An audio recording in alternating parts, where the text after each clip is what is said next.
हमारे शरीर में या हमारी बॉडी में कोई भी अगर हमें बीमारी लगती है या कोई भी हमें परेशानी होना स्टार्ट होती है तो तीन मेजर चीज़ें होती हैं, वात, पित्त और कफ। इन्हीं तीनों के बिगड़ने से हमारी बॉडी में चेंजेस आना स्टार्ट होते हैं, बीमारियां हमें लगने लगती हैं, सिर्फ इन तीन चीज़ों की वजह से, वात, पित्त और कफ। ठीक है, अब किस तरह से हम इसको कंट्रोल कर सकते हैं? सिर्फ एक चीज़, त्रिफला।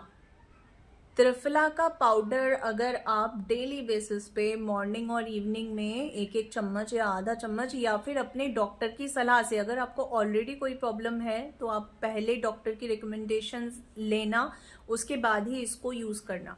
अदरवाइज कोई भी इसको यूज़ कर सकता है। आप घर पे भी बना सकते हो, मार्केट में भी त्रिफला मिलता है, लेकिन मार्केट में जो त्रिफला का रेशो होता है वो इक्वल मात्रा में पड़ा हुआ होता है, क्योंकि उसमें तीन चीज़ें डलती हैं, हर्ड, बहेड़ा और आंवला। तो ये तीनों चीज़ें इक्वल मात्रा में पड़ी होती हैं, लेकिन अगर आप घर पे बनाओगे तो उनका रेशो अलग होता है। अगर आपको घर पे बनाना है तो आप मुझे कमेंट सेक्शन में बताना, मैं आपको बताऊंगी कि रेशो क्या रखना है, आपका बहेड़ा का क्या रेशो रहेगा, हर का क्या रेशो रहेगा और आंवले का क्या रेशो रहेगा। लेकिन अगर आप मार्केट से यूज़ करना चाहते हो तो आप डायरेक्टली खरीद के त्रिफला को यूज़ कर सकते हो। अगर आपको मेजर प्रॉब्लम है तो प्लीज़ प्लीज़ प्लीज़ डॉक्टर की रिकमेंडेशन लेके ही आप यूज़ करो, अदरवाइज मत करो।